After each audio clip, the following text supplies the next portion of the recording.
Привет, друзья!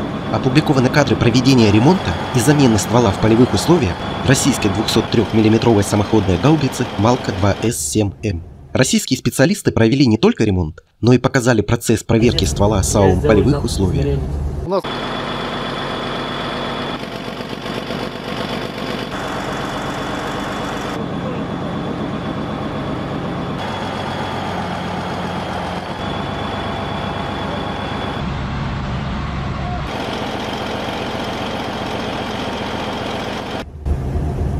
производим проверку канала ствола на износ.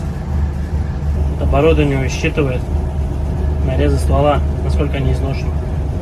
Сейчас помощник продвинет оборудование на определенный шаг, и у меня все отобразится, и я сделаю запуск измерений.